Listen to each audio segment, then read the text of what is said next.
Good morning, everyone. Welcome to the EdTech Brew. I'm Ann Vega. I'm Rosie Flugel.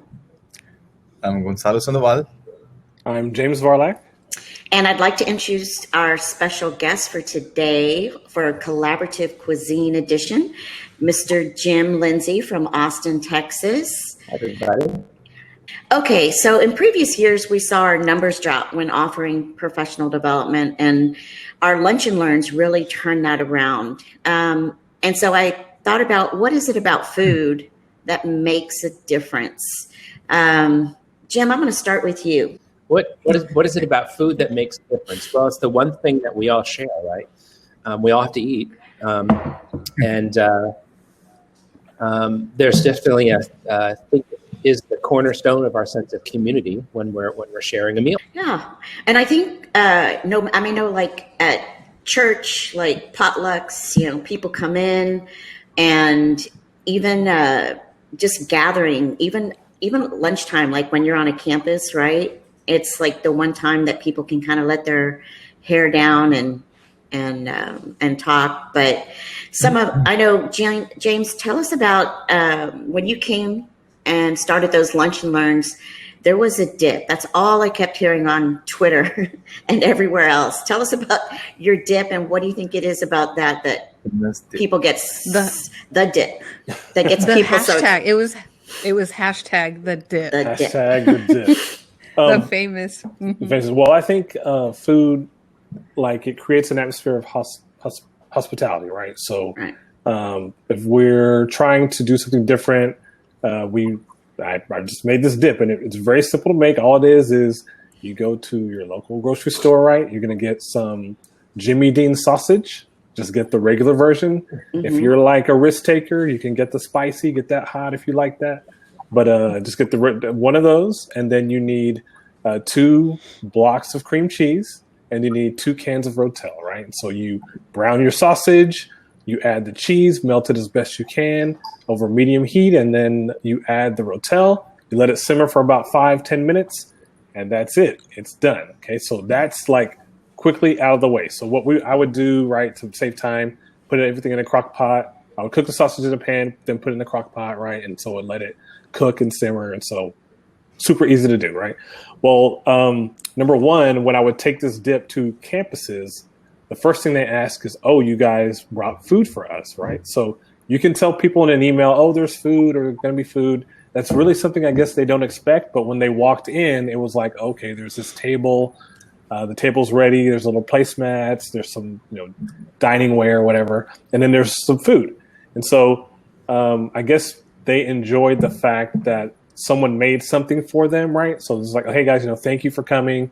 This is my way of showing my appreciation to you, right? And then along with that kind of set like a little foundation. So whatever tension there was of having to do maybe this deadline, or why do I have training right now?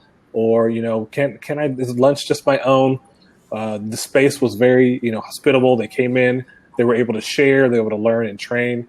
And it was all just basically because we had some food available, and that dip is legit. That's why. Yeah, we had the best time. People would actually call and email hey, can you ask James about what's in that dip? It was great. It was great. What about you, Gonzalo and Rosie? I still think that, James, you're putting there some kind of secret ingredient that you're not sure. We always love. I totally agree with everything that James mentioned about sharing food with our audience, so to speak. Also, it's something that we try to make it very practical for staff to attend our sessions, being that they're very busy doing other stuff. Knowing that there's going to be food there for me to eat while I get trained, that's an awesome convenience for me, not to have to step out of the campus to go get food. It's going to be right there and then. And so I think in a way, it's something that it catches the attention of the person, like, wow, there's going to be free food. Okay, awesome, I'll be there.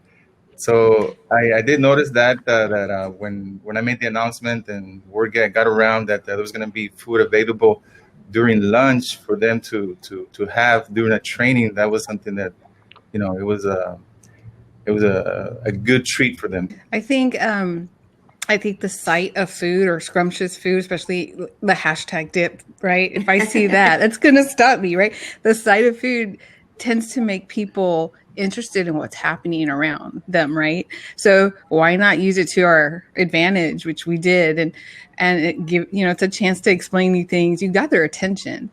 I have a funny story. One of my lunch and learns, I had a custodian, and I guess the front office told them, "Hey, there's some food in the library. There's a session going on," and I had a custodian stop by, and I said, "Of course, you're welcome." And just in the short time that he was hanging around, he told me he'd pick something up, even though it was intended for our teachers. He picked something up too, which was really, really nice to know. And it's just surprising when you get more out of it than you intended. Mm-hmm. So food is, the old adage that food is the way to a man's heart. Well, we can say that same about educators, I think, right? Yeah, absolutely. So Jim, you were going to share something that I think I see you on social media, and you are a cook. Yeah, well, these days we're home more. So actually, here's my kitchen. But yeah, I'm happy to share one of the things that I think that brings a lot of people together. My parents were born during the Depression. My grandparents were immigrants, and so eating out was not a thing we did. So creating meals is a very familial experience, and it's a great thing to involve kids in the kitchen, because kids love to be in the kitchen. They love to bake. They love to cook. So when we have nieces, nephews, neighbor kids who need an hour away from mom and dad because they're busy, I'll have the neighbor kids come over and bake with me or something like that. So one of the things that I make fairly often is homemade pasta. And that's something that my parents made, my grandparents made, and my siblings make their own as well. And we all have our kind of little takes on it. So I'll share with you a couple of things. I have some props. I'll share with you first my favorite apron. Okay. Love it. Oh, I love it.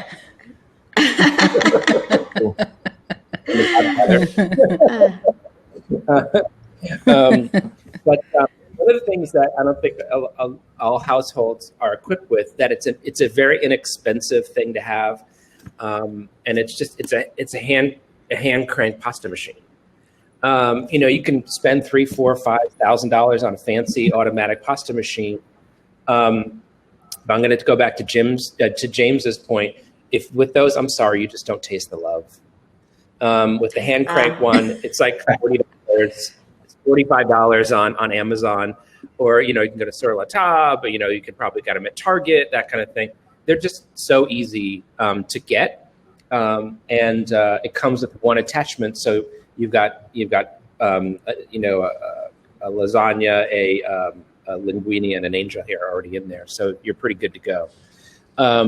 But the key, I think, for my pasta is the right semolina, and you can do pasta a lot of different ways. You can do all flour pasta, it's perfectly fine. But for authentic Italian pasta, you have to use semolina. Growing up, my father elected to split the semolina with regular flour. And you can do either one. You might want to even try, if you want a full semolina pasta. It's going to come out more yellow than if you split it. If you make half semolina, half regular flour, it'll come out more pale yellow. But you can buy semolina in any grocery store. There's a national brand, I think it's Bob's Mill. They do a lot of like the coconut flours and all the specialty flours, and those are fine. I actually have been using that one for years, but recently I started digging around a little bit more, and I found an Italian one that I have imported. It's this one called Organic Semolina from Molino Grassi. I mean, you can't get more Italian than that, right? Molino Grassi. The difference between this pasta and the one that the Bob's Mill, this is much more fine. It's more dustier. More dustier. Refined.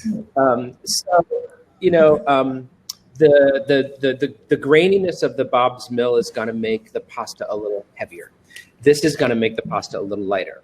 And the one thing I haven't tried is getting the Bob's Mill one and actually running it through the food processor just to make it softer. Because sometimes I'll do that with sugar. If I want castor sugar, I'll just put sugar in the Cuisinart and make it castor sugar. And you could probably do that with grainy or semolina. But this I got on Amazon, Molino Grassi. I have a question, Jim. And yeah. So, like for someone like me, I'm gluten intolerant. So for me, it's like I don't eat pasta. Have you tried it with coconut flour or some of the other flours? No, not yet. Mm-mm. No, I have a vegan version that I'll share with you, but I haven't done the gluten-free version. And I want to try it because I have a neighbor who's gluten-free. But I will tell you, if you have access to an Italian market, or you can look on Amazon, you can buy gluten-free pasta that's pretty fancy. And it has to say sin glutana. And that, you know, I just buy them when I'm, you know, if I'm adjacent to a specialty market. Sometimes if you're in Austin, you have an Italian restaurant that sells Italian delicacies, and they'll sell the sin glutana. And I'll keep a couple in the house, but I haven't made it personally. The one thing you have to bear in mind is when you make gluten-free pasta, it's perfectly delicious. It takes about 3 times as long to cook.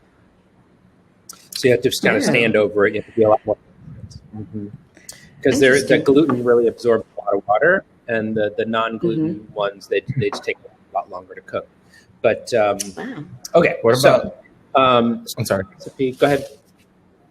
I'm sorry. I was going to ask you. Do you add any kind of special sauce, or is it homemade sauce, or is it from the counter? Get to the good stuff. Get to the good stuff. So my father kind of came up with splitting the recipe between regular flour and semolina. So we talked about that. My recipe, I make, it's 2 cups of semolina and 2 cups of all-purpose flour. That makes a ton of pasta. You have to give yourself a lot of time because you're going to be cranking all day. And this is where children because as my grandmother would say, if I can get some dumb bachagaloop to do it for me, I'll do it. So she would bring in our kids and say, okay, you got to start cooking. So we would do all the heavy lifting.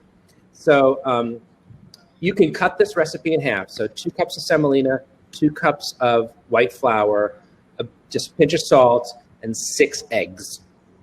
And the technique is you well the flour. So you take your flours, you put them in your sifter, and you basically sift them together into a pile on your counter. And you dig out a little well, and you put your 6 eggs in there, and just let the eggs sit in there, and add 2 tablespoons of olive oil. And just a note about olive oil, not all olive oil is cut from the same cloth. Don't cheap out on olive oil. If you want to test your olive oil when you get home, so you can find your favorite brand. Actually, I have one. Oh, I don't have it in the paper. What you want to do is you open when you first open your olive oil, just pour it into a tablespoon and drink it.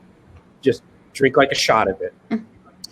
It should taste like very fine grass, and then it should surprise you with a very hot pepper flash at the end.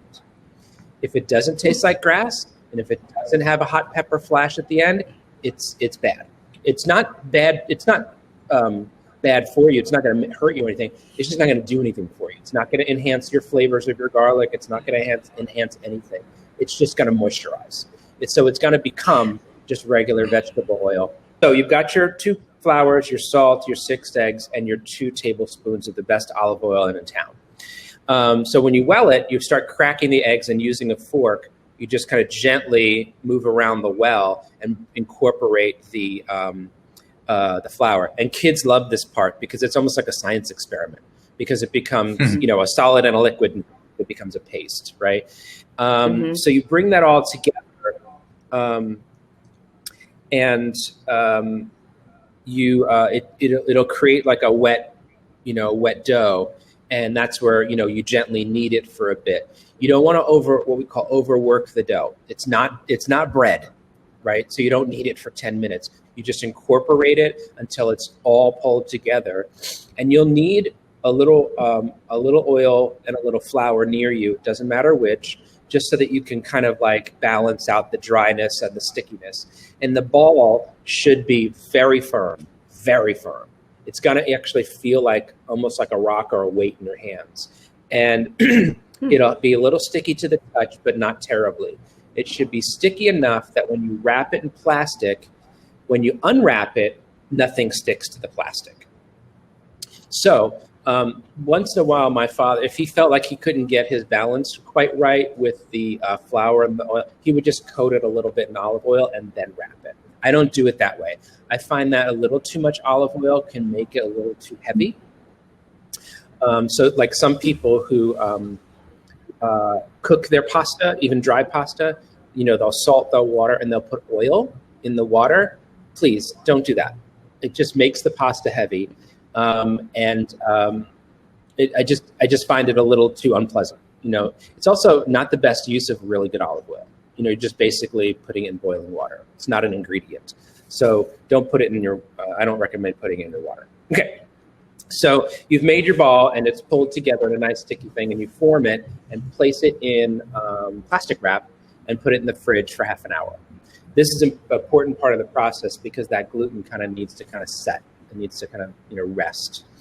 If you don't let it rest, you'll get very your dough will not work with you in the pasta machine. It'll come apart in clumps.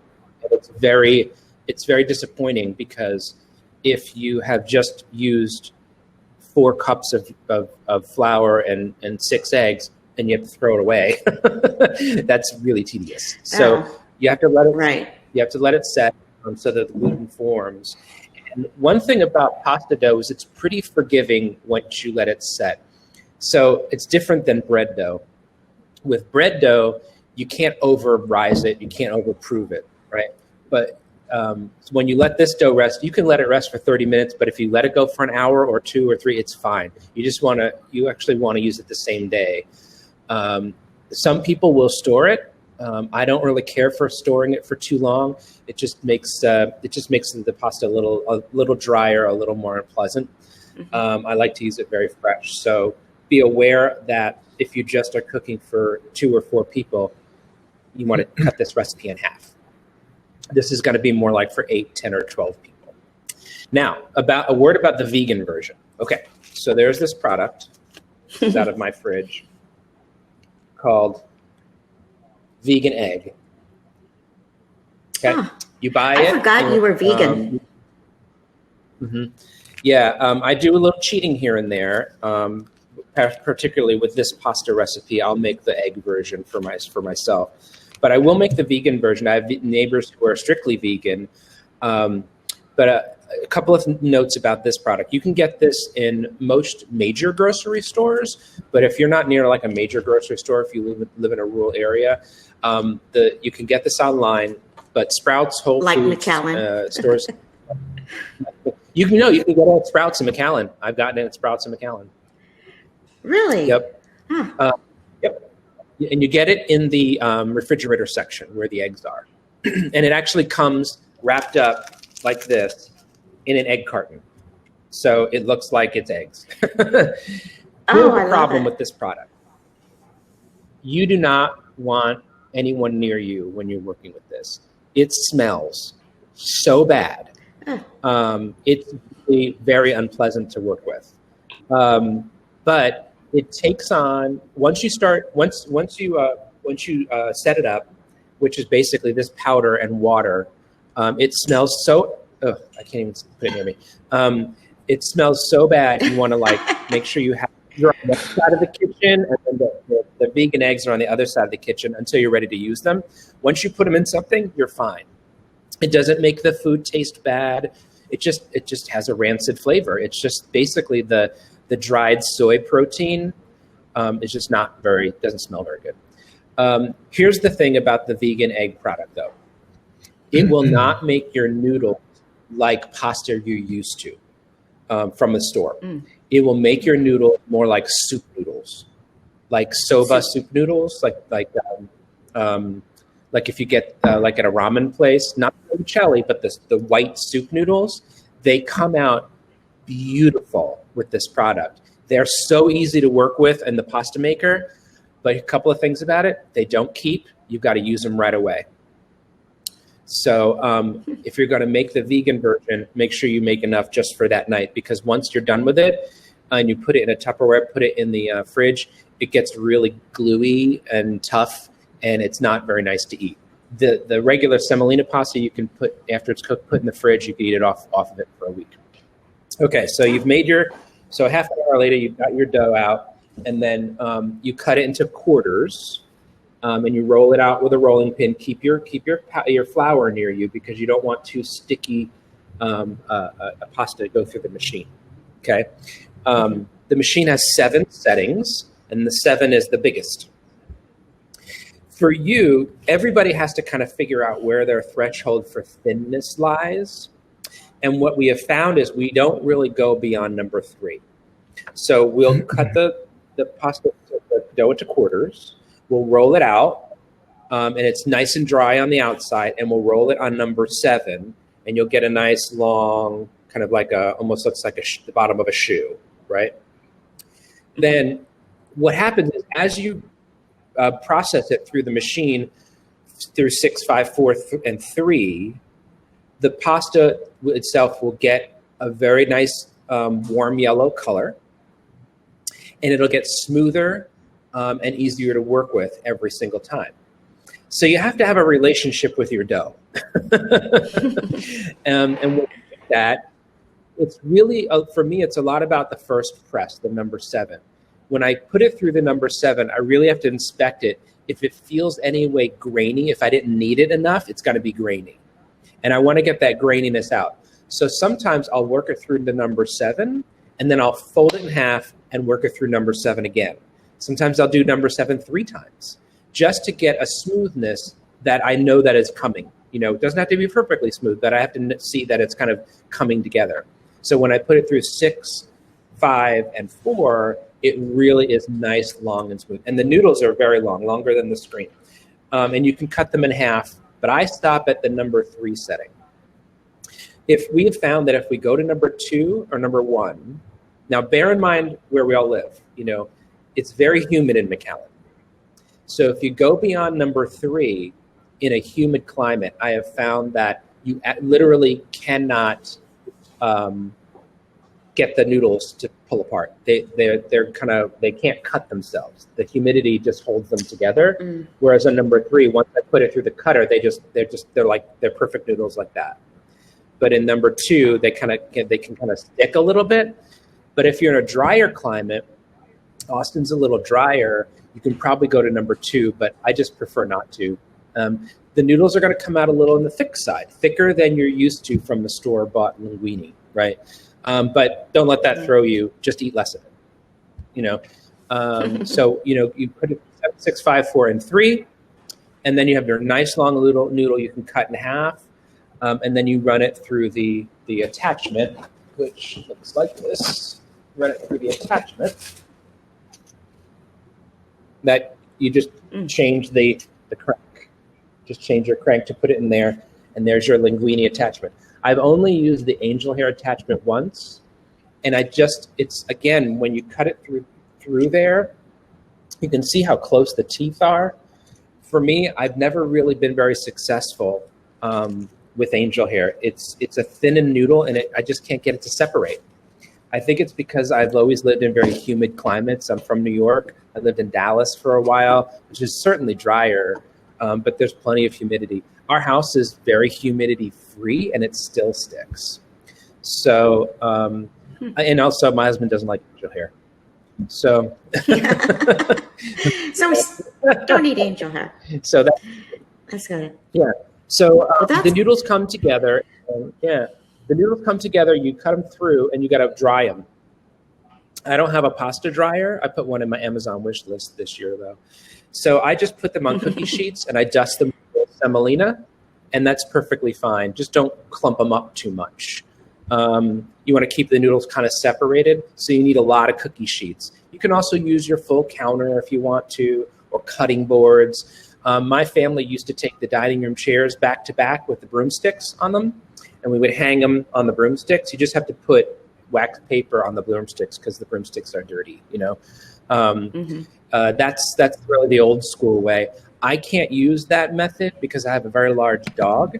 I've tried this before using the broomsticks, and I turn around and the noodles are all gone because the dogs have been chewing on them behind my back. If you have a dog, don't use the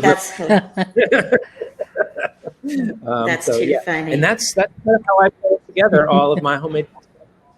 We can get to sauce on another episode. Right. And I think that just, you know, a great way to kind of sum everything up is all of the effort, you know, that you're talking about, and all of the effort that James is talking about. Whenever you do something from scratch, that has its own element of love, right? Where people appreciate the time, the effort, and everything else. So any closing thoughts before we wrap up? I just didn't know that Jim was so passionate about pasta. It's a family heirloom, obviously, right? In your family. Yeah. So, Yeah, all right. Yeah, definitely. All right. So, Jim, because it's not a one-man job. It's not a one-man job. So you've got to pull somebody in to really help you. More people you have, you know, we get the factory going. You know? Okay, guys. Until our next cup. We'll see you next time. Until our next cup. Thanks. Uh-huh. Bye, guys. Bye, everybody. All right. Including me.